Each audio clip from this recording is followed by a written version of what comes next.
about my journey from a transgender to an activist in society, which Sri Gauri Sawant. चलो शुक्रिया, आपको मैं दिख तो रही हूँ, पर मैं दिखी नहीं थी उस डॉक्टर को, उस माताजी पिताजी को मैं कभी नहीं दिखी थी। मेरे पिताजी पुलिस में थे। यू सिट समवेयर एल्स ना। मेरे पिताजी पुलिस में थे। बड़ी लड़की के हो जाने के 10 साल के बाद उनको लड़का हुआ, ऐसे डॉक्टर ने कहा। गोडबोले नर्सिंग होम पूना में। खुशी से जेब में जितने पैसे थे, पुलिस वाला है, नोटें कभी गिनता नहीं होगा, इतनी खुशी से उसने जो आया, गले की चेन नहीं दी, जो पैसे थे उन्होंने आया बाई को दे दी। खुश थे कि लड़का हुआ है। जी हाँ, I was born as a male. Shocking लगता है ना थोड़ा।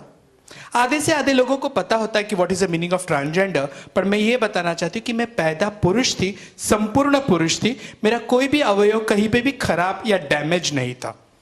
मेरा अवयव मैंने कहा, पर मैं पुरुष यहां नहीं थी, यहां थी। थोड़ा उल्टा हो रहा है ना? मैंने क्या कहा? मैं पुरुष यहां नहीं थी, यहां थी। डाइजेस्ट हुआ आपको? पुरुष यहां कैसे हो सकता है? पुरुष तो यहां होता है। जी हां, आपके नजरों से पुरुष नीचे था और मैं यहां पे औरत थी। I was born as a male, but I used to always think that I am a girl. जी हां, मैं वो सुंदर सी लड़की खुद को महसूस करती थी। उम्र के 9-8 साल तक मैं खुद को लड़के की तरह ही खेला करती थी, पर मैं खुद के जहन में हमेशा यही था कि मैं एक लड़की हूं। मैं हमेशा लड़कियों के साथ ही खेला करती थी। मेरा कंफर्ट जोन ज्यादातर लड़कियों के साथ हुआ करता था। लड़कियों की तरह घर घर खेलना, भांडी कुंडी खेलना, मम्मी की साड़ी पहन लेना, तौलिया सर पे लपेट के लोटे उल्टे पुल्टे करके टीचर खेलना। तब दूरदर्शन पे उषा उत्तप का शो आया करता था, सांबा हो। वो गाना देख के लगता था मुझे उषा उत्तप होना है। हाँ, मुझे तब भी लगा था कि मुझे भविष्य में जाके इतनी ही मर्दानी पर्सनालिटी चाहिए, बड़ी बिंदी लगानी है। दैट्स व्हाई मेरे कहीं ना कहीं जहन में मेरी औरत आकार ले रही थी। बचपन में मैंने ठाना था कि मैं आगे जाके भविष्य में बड़ी बिंदी जरूर लगाऊंगी, पर बच्ची थी ना, तब नहीं जानती थी कि 14 साल के बाद जब हार्मोन्स मेरे शरीर में बदलना शुरू हो जाएगा, मैं लड़की नहीं अनिल कपूर की छोटी बहन लगने लगूंगी। और मैं खरच शिट होते थे, क्योंकि सब जगह बाल आ रहे थे। मेरी खूबसूरती ढक रही थी। मैं खुद को घुटन से महसूस कर रही थी, क्योंकि ढांचा होता है ना, औरत को सुंदर दिखना चाहिए। और तब मैं भी उसी ढांचे में चलती थी। अनवांटेड हेयर हर जगह पे थे, और इसलिए मैं शायद लोगों से कटी सी, सहमी सी रहने लग गई थी। I used to not play with anyone. मैं किसी से बात नहीं करती थी, पर मेरा क्रियाक्रम मैं हमेशा किया करती थी। मैं लड़कियों के साथ हमेशा खेला करती थी। स्कूल कॉलेज में मुझे मराठी, मैं महाराष्ट्र पूना से हुई थी, तो वहाँ पे मराठी में कैरेक्टर है गणपत पाटिल करके। अगर आप 80s या 90s के प्ले देखोगे, एक फनी कैरेक्टर, पैंसी कैरेक्टर था।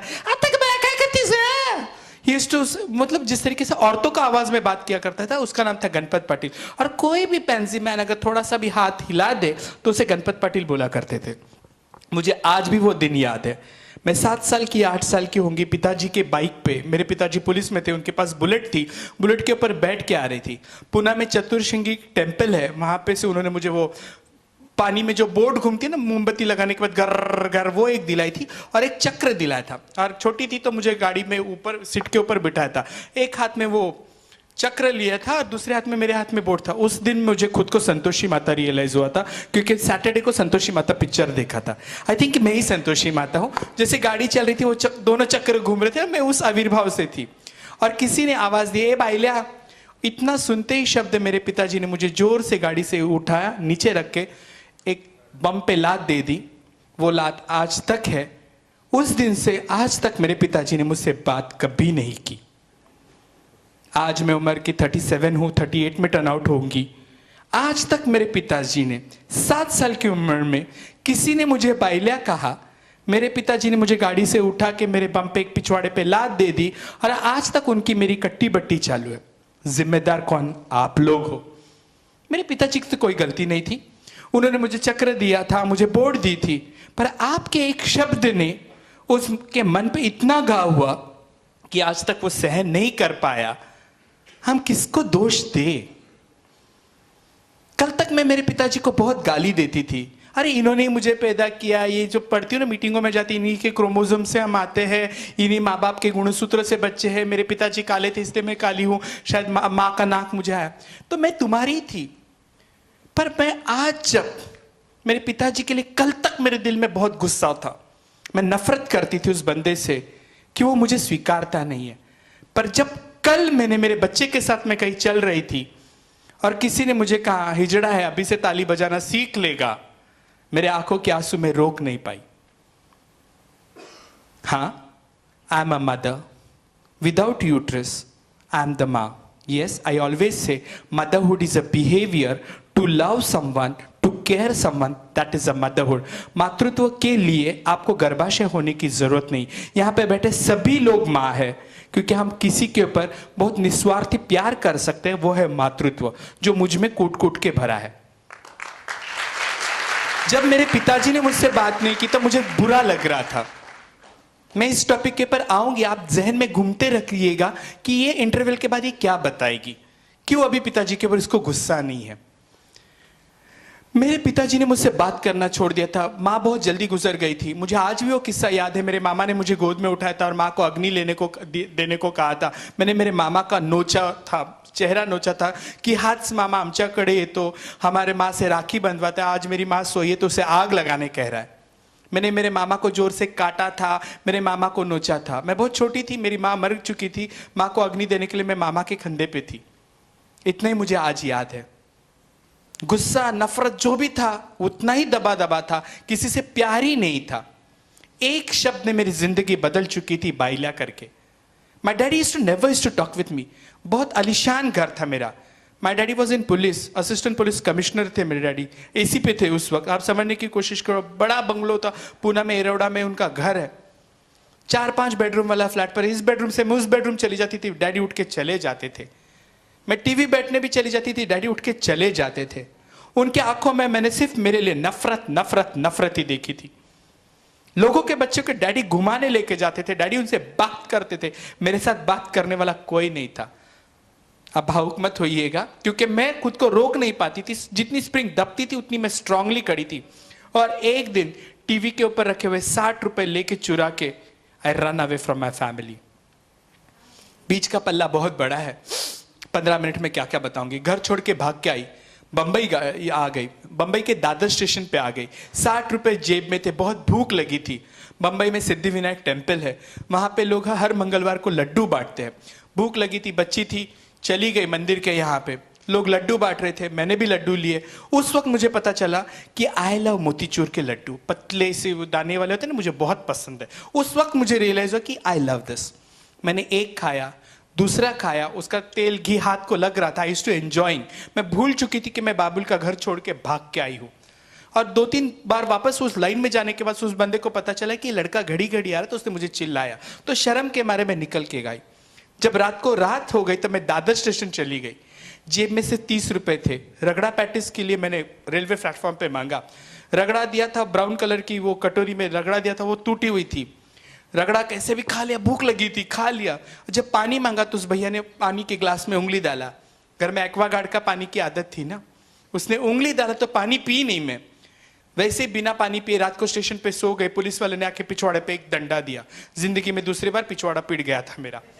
अरे हंस रहे हो यार, पता नहीं कहाँ जिंदगी लेके आएगी। वहां से मैं गुरु के पास चली गई। गुरु ने मुझे 2-3 दिन रखा, खाना दिया, पीना दिया। फुकट कौन किसको खिलाएगा। एक दिन मुझे कहा कि बेटा यहाँ का नजदीक का सिग्नल है, वहां पे जाके खड़ा रहना। उसी वक्त पेपर टीवी मीडिया में आ रहा था, मेरे महाराष्ट्र टाइम्स में आता कि सावंत साहेबांचा मुलगा घर सोडून गेलाय। मेरा नाम गणेश था। गणेश तू कुठे असेल तर परत ये पेपर में डाला था। वो कुमकुम मेरे गुरु को लग गई थी। किसी ने कहा पुलिस वाले का बच्चा है, बहुत बुरा हो जाएगा। उन्होंने मुझे समझाने की कोशिश की, परत जा, वापस जा। मैं जिद्दी थी।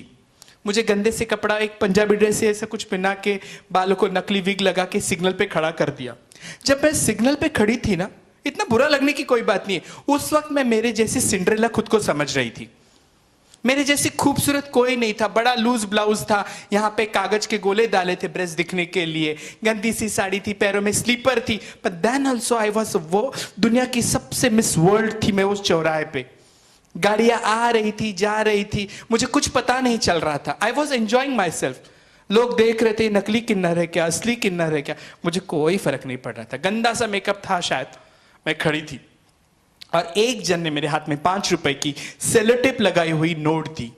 सुबह 7 बजे से लेकर 12:30 बजे तक मैंने भीख ही नहीं मांगी थी। I use to enjoy with my sari. गंदी सी साड़ी को लेके, इट वॉज गंदी साड़ी को लेके मैं खेल रही थी, कूद रही थी, गाड़ियां आ जा रही थी। मुझे होश ही नहीं था कि लोगों से भीख मांगनी है मुझे। मैं उस दिन पहली बार साड़ी पहनी थी, किसी ने मुझे तैयार किया था, गजरा मेरे गर्दनों को छू रहा था, मुझे औरत होने का एहसास दे रहा था। गाड़ी वाले ने जब 5 रुपए की नोट दी, वो भी फटी हुई। शाम को मेरे दूसरे गुरु भाई आए, उन्होंने कहा कितना भीख मांगी, तो मैंने जो था हाथ में दे दिया। तो उन्होंने कहा ये भीख के भी लायक नहीं है। मुझे समझा बुझा के घर चली गई। घर चली जाने के बाद मारपीट हुई, साइकियाट्रिस्ट के पास लेके गए, चटका यटका वो सब चीजों से मैं गुजर चुकी हूं, पर वायलेंस दबा दबा सा था। फिर एक वक्त पे पिताजी ने खुद ही कहा अब तुम चले जाओ, और वो पिंजरा छोड़ के मैं इस दुनिया में चली आई। ट्रांसजेंडर होने के बाद मुझे फर्स्ट टाइम पता चला कि टॉयलेट बाथरूम बाहर होता है, घर में टॉयलेट बाथरूम नहीं होता है। इंद्रायणी बासमती चावल की टेस्ट अलग होती है, खुशबू पकने से पता चलता था कि घर में चावल हो रहा है। यहाँ का उकड़ा चावल गले के नीचे नहीं उतर रहा था। यहाँ पे कभी अगर एसी बंद हो गया तो पिताजी चुपचाप उठा के दूसरे कमरे में लेके जाया करते थे। यहाँ पे एक छोटा सा पंखा जो रात भर आवाज करता था। मॉस्किटो गुड नाइट वगैरह कुछ भी नहीं था। मटके में सब लोग हाथ डाल के पानी पीते थे, घुटन होती थी, पर जाने का मन नहीं था क्योंकि वो मेरी जगह थी, मेरे अपनों की जगह थी। गुरु से बातचीत चालू हो गई, कम्युनिकेशन चालू हुआ। मैं थोड़ी सी पहले से थोड़ी अलग हूँ, थोड़ी सी डैशिंग हूँ। मानवेंद्र हैव सीन मी, मैं थोड़ी सी कटाल हूँ, नाटखल हूँ। घर वालों से थोड़ा बात कर लिया उन्होंने, मेरा कॉलेज एडमिशन शुरू कर दिया। मीन टाइम मैंने हमसफर में काम करना शुरू कर दिया। हमसफर में तभी एकदम गे टाइप था, और मैं ही ऐसी थी आउटरीच वर्कर थी जो लोगों को प्रमोट करती थी सेफर सेक्स के लिए, कॉन्डम डिस्ट्रीब्यूशन करने का, ये सब काम, हेल्थ में लोगों को HIV टेस्टिंग, स्क्रीनिंग करने का। धीरे धीरे धीरे खुद को ग्रोन अप करती गई, पर दिल में एक बात थी कि I wanted to be a girl. I never used to wanted to be a hijra. I never wanted to clap on a street. I never wanted to be naked on the street. मुझे कभी नहीं करना था, पर मेरे नसीब में वही लिखा था जो आप लोगों ने तय किया था। कर्मण्येवाधिकारस्य मा फलेषु कदाचन, जिस तरीके से लिखा होता है, मैं उसी पिंजरे में थी। हम सफर में काम करते करते हम लोगों ने खुद की संस्था शुरू कर ली। खुद का संस्था शुरू करने के पीछे का भी मकसद ये था, मैं मेरे बहनों को देखा करती थी सिग्नल पे चिल्लर जमा करने के बाद किसी चाय वाले के पास जमा करती है। डॉक्टर के पास जाओ, डॉक्टर हमें हाथ लगाता नहीं है। एक मेरे गुरु भाई को किसी से इश्क हो गया था, उसने जला के ले लेता। सायन हॉस्पिटल बॉम्बे का सबसे बड़ा गवर्नमेंट हॉस्पिटल है, मुत्री के बाजू में उसको रखा था। डॉक्टर इंजेक्शन देने को तैयार नहीं थे, मैंने वो सब देख रही थी। मेरे घर में पॉमेरियन कुत्ता था, उसे लेके जाने के लिए रिक्शा वाले को सुबह फोन करते थे, काका तुम्ही याल ना राजूला घेऊन जायचं डॉक्टरकडे। मेरे कुत्ते के लिए इतना था, और मुझे आज पता चल रहा था कि सायन हॉस्पिटल में, गवर्नमेंट हॉस्पिटल में मुत्री के बाजू की जगह मेरे लिए रखी है। आप समझने की कोशिश करिए दंडवत कितना होगा किसी के साथ। जब हम लोगों ने चार चौकी शुरू किया तब एक ही मोटिव था कि हम लोग इनको एक DIC देंगे जहां पे लोग आके नहाएंगे, धोएंगे, साफ सुथरे रहेंगे। एक चटाई से लेके मैंने शुरू किया थी संस्था, एक चटाई से। मोटिव इतना ही था कि ट्रांसजेंडर आए, कभी आते थे साबुन लेके भाग चले जाते थे, कभी दारू पी के आते थे, चाइनीज फ्राइड राइस खाते थे, उनका फेंका हुआ प्लेट में उठा लेती थी। पर मोटिव इतना ही था कि मुझे इनको संगठित करना है। इतना आसान नहीं था। फाइट समाज के साथ थी, फाइट मेरे अपनों के साथ थी, और मेरी फाइट मेरे बिरादरी के साथ थी। जब तुम त्रिकोण के एक मध्यांक पे खड़े हो ना, व्यास नहीं बनता। मेरे अपने ही मुझे दुत्कार रहे थे, मेरा समाज भी मुझे यही कह रहा था कि आपलं नहीं बदलणार, यही हमारी जिंदगी, यही हमारा प्रारब्ध है। जब हम लोग HIV एड्स में काम करना शुरू करते करते गए, प्रोजेक्ट्स आने लग गए, लोग एम्पावर करने लग गए, समाज से पहला मुझे विरोध हुआ। क्यों? कि मैं ये हायरार्की तोड़ रही हूँ, पितृसत्ता को छेद दे रही हूँ, गुरु चेला सिस्टम को मैं चिल्ला रही हूँ। मैं बोलती थी कि हमको भीख नहीं मांगना, हमको काम करना है। एक बार होटल में खाना खाने गई थी, इडली सांभर, अन्ना ने मुझे कहा वहां जाके बैठो। मैं बोला क्यों? बोला नहीं नहीं अच्छा लोग आएगा। मैं बोला AC में नहीं जाना, मुझे इधर जाना नहीं, आप बाहर जाके बैठो। That was my first incidence. आज वही होटल के AC रूम का वो मैनेजर मुझे आकर बताया, आइए ना, हम अंदर बैठे ना, आप यहाँ बैठो कि लोग आपका फोटो लेंगे। चेंज टाइम होता है। पर वही होटल में मुझे लेने को लोग तैयार नहीं थे, मुझे पार्सल दिया था। पैसा नहीं, नहीं आशीर्वाद दो, जाओ जाओ, 20 रुपए क्या लेने का, जाओ। जब मैं पैसा ही नहीं दिया था, मैं उससे झगड़ भी नहीं सकती थी। आप समझने की कोशिश करो। उसने बांध के दिया हुआ इडली सांबार था, मुझे होटल में ना ले करके वो रास्ते पे दे रहा था, आपसे पैसा, जाओ बाबा। इतना आसान नहीं है। आज यहां पे मैं बोल रही हूं, क्या आपको लगता है इतना आसान होगा मेरे लिए यहां आना? बिल्कुल नहीं। मेरा समाज आने को तैयार नहीं था, डॉक्टर हमको हाथ लगाने को तैयार नहीं। मैं एनजीओ में काम करती हूँ, हम लोग फीमेल सेक्स वर्कर्स के साथ भी काम करते हैं, वो और हम कहीं ना कहीं एक प्लेटफॉर्म पे आ जाते हैं। आप में से जो औरतें होती है ना, जो धंधा करने वाले लोगों को एक अलग नजर से देखते हैं, oh she is a bitch, whore, इतना आसानी से हम लोग बोल देते हैं। पर कभी उनकी जिंदगी आप देखोगे, मेरी हालत तो बहुत ज्यादा अच्छी है, मैं आपको डराती हूँ, धमकाती हूँ, कभी कभी भगवान के नाम पे आप मुझे पैसा दे देते हो। उनकी जिंदगी तो हाल से बदतर है। एक मत ताली बजाओ। एक दिन हम लोग डीआईसी एनजीओ वाले, हमारे पास वो टपरवेयर के डब्बे नहीं होते ना, हम लोग टेबल पे बैठ के खाना खाते, जमीन पे बैठ के सब खा रहे थे। फैब इंडिया के कुर्ते में पहनने लग गई थी, एम आई राइट? तो हम लोग बैठ के खाना खा रहे थे। एक औरत ने आके मुझे पूछा, तब मैं थोड़ी भारी भक्कम होने लग गई थी, ज्यादा फैट्स खाती थी, लड्डू खाती थी। तो मुझे कहा, अम्मा डू यू हैव अचार? कोई औरत अगर आके तुमको अचार पूछती, मेरा हैंडराइटिंग बहुत खराब है, इसका मतलब मैं डॉक्टर हूँ? बिल्कुल नहीं। मुझे पूछा, अम्मा अचार है? मैंने अपना एब्रो 90 डिग्री घुमाया, उसे थोड़ा सा नींबू का पिक्कल दे दिया। उतनी उस औरत की और मेरी पहचान। बहुत समय चला गया, 5 साल जिंदगी के चले गए। मेरी एक स्टाफ है, मुझे आके पूछते हैं, अम्मा do you remember that lady? मेरे को जिसने पैदा किया है ना, उनको मैंने एक बार रोड क्रॉस करते वक्त देखा था। मेरे पिताजी को 20 साल बाद मैंने रोड क्रॉस करते देखा था, पर मैं उनको पहचाने को मुझे 2 मिनट लगे थे। जिंदगी में किसी को मैंने पिक्कल दिया, उसको मैं क्या याद रखूंगी बेटा? मुझसे कहा, नहीं अम्मा शी इज HIV पॉजिटिव। मतलब ठीक है, HIV फील्ड में काम करते करते मैं मशीन बन चुकी थी। आज मशीन नहीं हूं, मशीन बन चुकी थी। मैंने कहा ठीक है, लाइन लिस्टिंग में से नाम हटा दो, मुझे जाना है, कहीं बाहर जाना है। उसने कहा, नहीं अम्मा उसके साथ थोड़ा एक प्रॉब्लम है। मैंने बोला, बोलो क्या है? बोले चलो। तब मैं पान खाया करती थी, नया नया थोड़ा फकीरी होता है, तो 120 पान खा के, 10 रुपए की पान खा के, अच्छी दीवार दिखी तो थूकना है, वो खुशी मिलती थी। हाँ, मुझे बहुत खुशी मिलती थी। दैट वॉज माई आक्रोश, try to understand. That was my violence, दबा दबा सा जहर था वो मेरा। मुझे तुम्हारी दीवार गंदी करते कुछ भी बुरा नहीं लगता था। मुझे तुम्हारी दीवार अच्छी पसंद नहीं थी, क्योंकि आपको मैं पसंद नहीं थी। पान में 1-2 पान एक्स्ट्रा खा के, चल रहे राजू क्या हुआ, इतना नहीं करती थी थोड़ा बहुत। चली गई, जब देखी तो एक 10 बाय 10 के कमरे में पंखा बिक रहा था, टीवी बिक रहा था। किसी ने कहा कि मैं गैस का बाटला लेके जाऊंगी। एक बंदे ने कहा कि ये औरत मेरा 2 लाख देना है, ये बच्ची को मैं लेके जाके सोनागाची बेचूंगा। उस वक्त मैं खुद को रोक नहीं पाई। 2 पान 120 बनारसी चूना मुंह को लगा के मैंने कहा, मेरा 5 लाख देना है। झूठ बोलना कभी कभी बहुत जरूरी होता है। मैंने कहा, मेरा 5 लाख देना है। वो पठान के साथ आप समझने की कोशिश करो, 6 फुट 8 इंच वाला पठान, 5 साल की गौरी सावंत, हम दोनों में झगड़ा चालू था 1.5-2 घंटा। मुझे ए से लेकर जेड तक अच्छी गालियां आती है। हाँ, मैं अच्छी गालियां दे सकती हूं, जो सुनने के बाद इंसान के कान से भी खून आ जाएगा, उसे सुना भी नहीं होगा। वो सबका मैंने प्रयोग किया, only and only to save my child. जब वो चला गया, मैं बोली मैं 5 लाख में मेरा 5 लाख आना है, बच्ची के ऊपर कस्टडी मेरी बनती है। जब मैं बच्ची को घर पे लेके आई, मेरा गुरु टाइगर बाम, विक्स बाम सब मिल के मसाला लगा के बैठा हुआ था। मेरा बड़ा गुरु भाई चंपा नाम है, किंगफिशर और एक मांदेली टुकड़ा कागज में रखा हुआ मांदेली खा रहा था। अब समझने की कोशिश करो, रात हो गई थी। पहला सवाल मेरे गुरु ने मुझे पूछा, इंसान का बच्चा? आप सुनिए, ध्यान से सुनिए। मेरी गुरु मुझे कहती, इंसान का बच्चा, that means we are not इंसान। That was first slap. मैंने कहा हाँ। बोला, अरे तू ये 8 लोगों की बच्ची उठा के लेके आई, तू क्या मुसीबत है? इधर झोपड़पट्टी वाले जीने देंगे क्या? किसी ने कहा धंधा करवाएगी क्या बच्ची से? बुढ़ापे का सारा सब सुन सुन के मैं कंटाल गई थी, पर मेरे पास जवाब नहीं था। मेरी बच्ची वो फिश के टुकड़े को देख रही थी। दारू पीते पीते मेरा गुरु भाई वो छुपा रहा था। मेरे गुरु ने चावल दी, राइस दी। फिर मैंने बोला, भाई गुरु भाई थोड़ा सा टुकड़ा उसको मांदेली का तो डाल दे। बच्ची खाई, तब मेरा गुरु भाई बोलता, कितना खाना खाती है?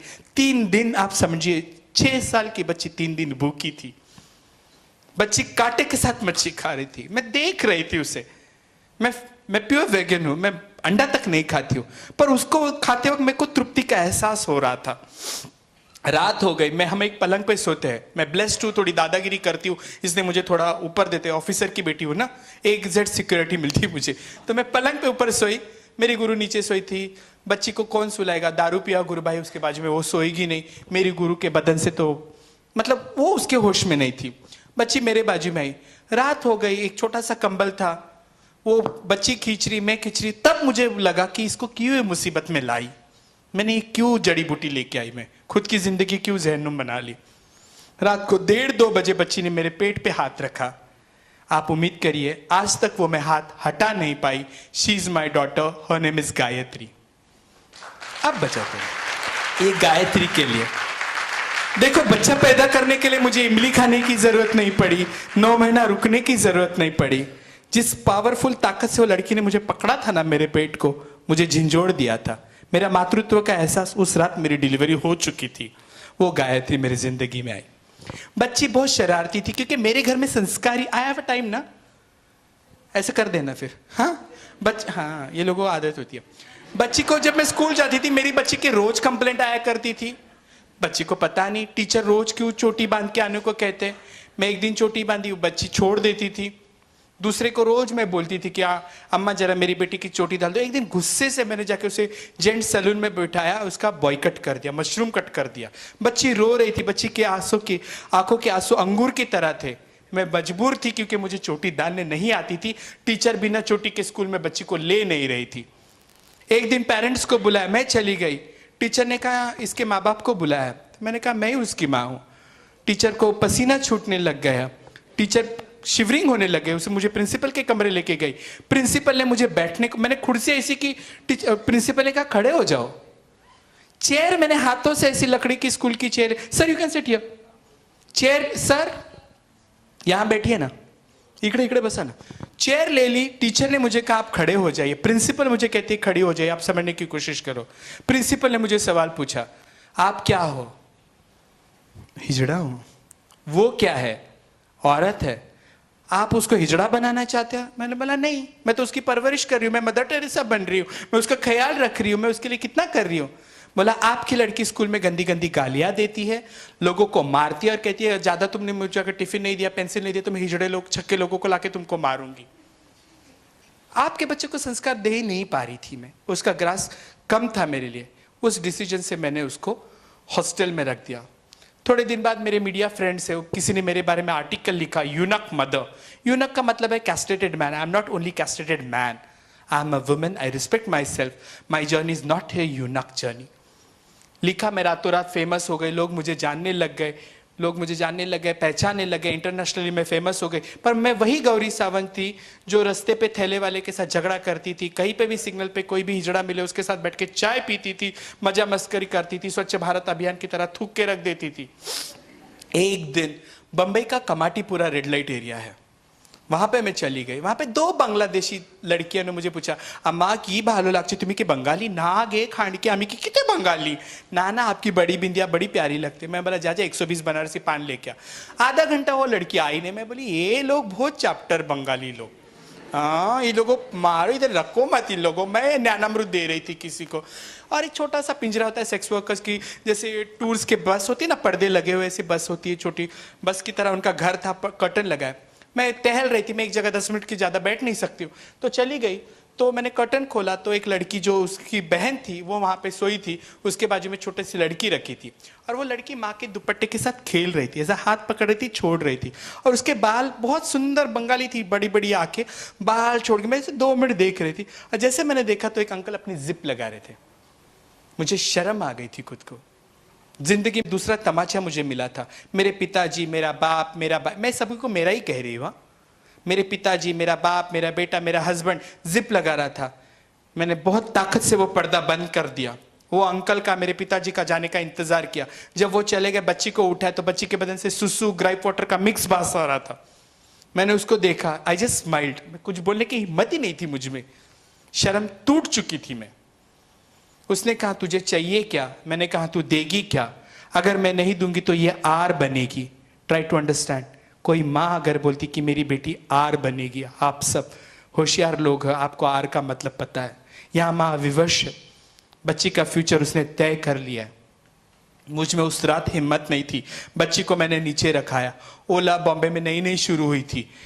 माइक्रो मिनी 350 400 8 मिनट पे आएगा, चूटे की तरह उसे देख के मैंने बोला गाड़ी बुक कर ले। मुझे जगजीत सिंह पसंद है। गाड़ी में बेबी डॉल सोने की लगा था। वर्ली सीलिंग से गाड़ी आ रही थी। मुझे खुला समुंदर देखना पसंद है। उस दिन मैं मिट्टी की थी, मैं स्तब्ध थी। गुरुवार था, मैं गुरुवार को फास्टिंग रखती हूँ। गुरु ने कहा खाना खाएगी? मैं बोली नहीं, मैं जेऊन आली बाहरून, आई हैड इट मैं। सो गुरु ने कहा ठीक है सो जाओ।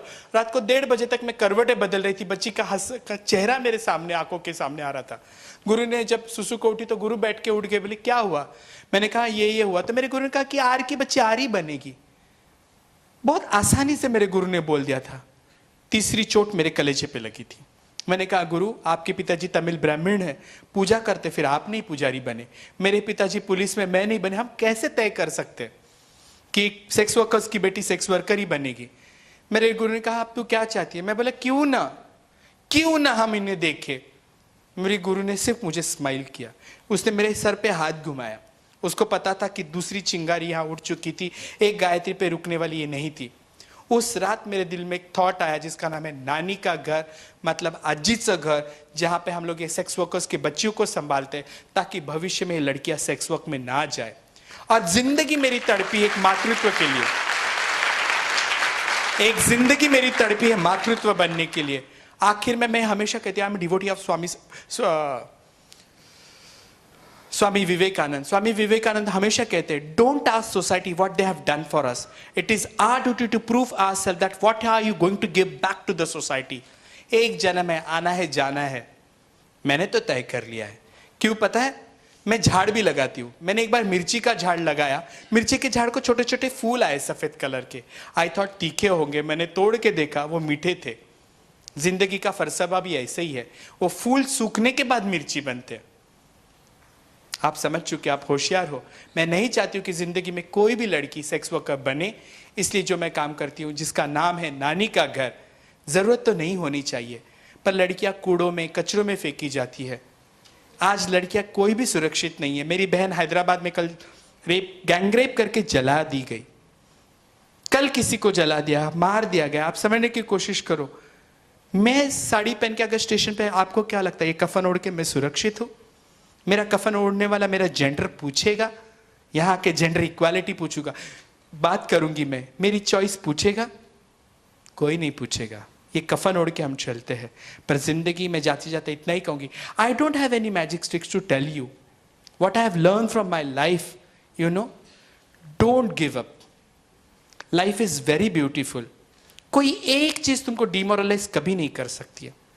If you have a strong vision and statement, if you can make a smile society, they will love you. क्योंकि जब मैंने आपके बच्चे को गोद लगाया, आपने मुझे माँ भी बना दिया, पर मैं मेरे गुरु की चेला थी। आपने मेरे रिश्ते को कभी नहीं स्वीकारा। इस नोट पे मैं टाइम हो गया? यस, तो बेल बजाते, फिर ऐसे बुलाते बोलते टाइम खत्म हो गया। इस नोट पे मैं रुकना चाहूंगी। अगर कुछ ज़्यादा बोली हूँ, हर्ट किया होगा तो मुझे माफ़ कर दीजिएगा, क्योंकि मैंने पहले ही कहा मैं सिर्फ 6 साल की हूँ। स्वतंत्र भारत में मुझे मेरी आइडेंटिटी अभी मिली है, पर मैं उस शिखंडी की आखिरी औलाद हूँ जो हर चौराहे पे नंगा नहीं होना चाहती हूँ। मैं थोड़ी सी ज़िद्दी हूँ क्योंकि मुझे मेरे अपनों ने ठुकराया है और आप मुझे उम्मीद करते हो कि मैं सही से रहूँ। मेरी परवरिश मेरे घर वालों ने मुझे दूर किया है, तो मुझ में वो संस्कार शायद नहीं होंगे, पर मैं सीखने की कोशिश जरूर करूंगी। और आखिर में कानून बदलने से कुछ नहीं होता, हर एक की अपनी सोच बदलेगी, तब मेरे ख्याल से लगता है ये मोहब्बत की दूरियां मिट जाएगी। क्योंकि आपकी ताली ताली है, मेरी ताली आक्रोश है। मेरी जैसी ताली आप सुनना पसंद नहीं करते हो। इसी नोट पे रुकती हूँ। जय हिंद, जय महाराष्ट्र। लोगों को स्पीचेस दी है, मैंने सभी फॉलो किए हैं।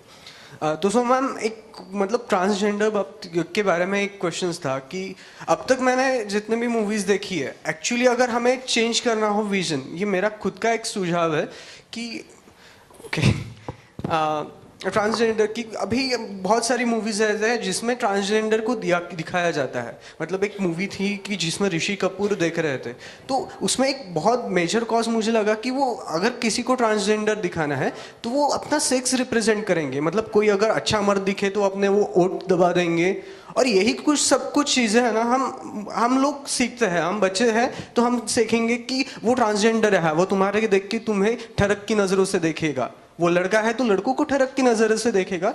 तो I think so this is not the first identity of a transgender. No see you are comparing all everything.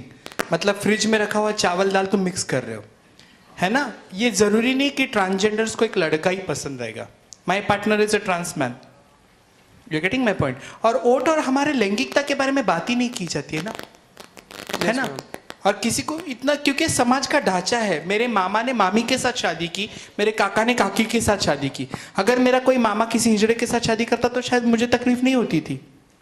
आप समझ रहे, समाज में शादी का व्याख्या ही ये किया गया है।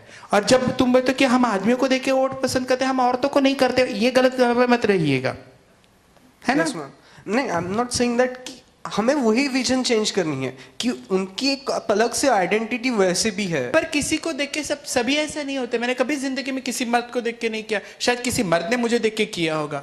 उनके नजरों से मैं घायल हुई हूं, कभी कभी ऐसे नजरों से भी मैं खुद को परेशान महसूस की हूं। तुम्हें क्या लगता है मुझे छोड़ा गया होगा?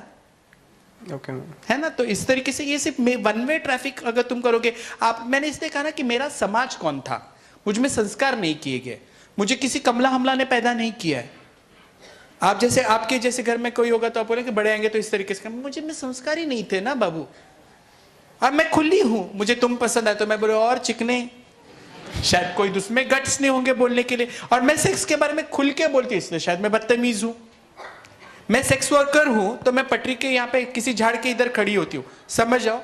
मैं सेक्स वर्कर हूं, मैं एक झाड़ के नीचे खड़ी हूं। मेरे पास, मैं सेक्स वर्कर हूं इसलिए मैं झाड़ के नीचे खड़ी हूं। वहां पे कौन आता है पता है? तुम्हारे पिताजी, तुम्हारे भाई, तुम, तुम्हारा बेटा, तुम आते। मैं तो वही खड़ी रहती हूँ। नाम किसका खराब है? मेरा क्या है? मैं सेक्स वर्कर। बाजार में अगर नहीं बिकते थे तो क्या खरीदार नहीं होते थे? लोग कोई हमसे नाता रखने नहीं चाहते। एक पोएट, मेरी दिशा शेख करके, उसने कविता लिखी हिंदी में। बरसात आने के बाद एक आदमी जाके दीवार के बाजू में खड़ा हो गया। बरसात आ रही थी तो एक आदमी जाके दीवार के बाजू में खड़ा हो गया। दीवार को लग गया मैं घर बन गई हूं। दीवार को लगा मैं घर बन गई हूं।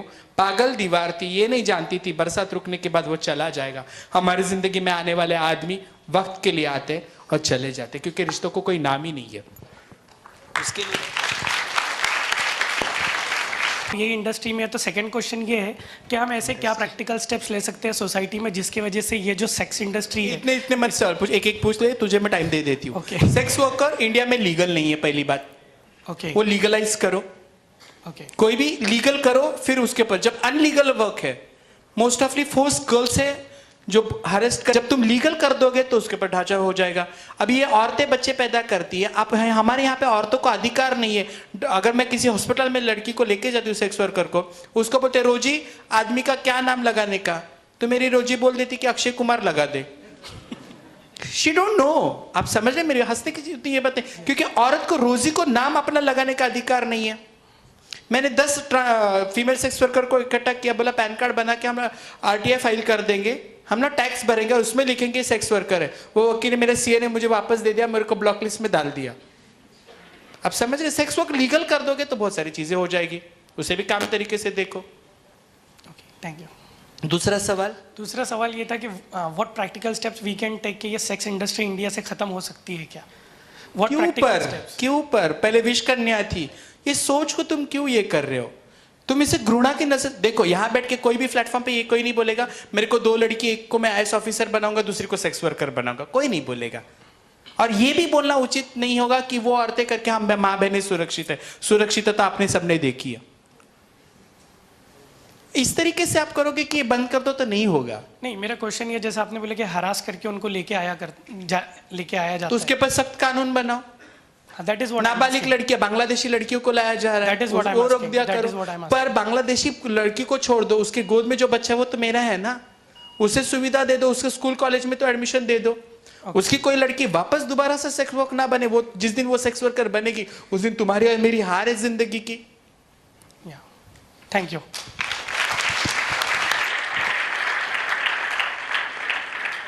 Any question? फिनिश? उनको बोलना फिनिश।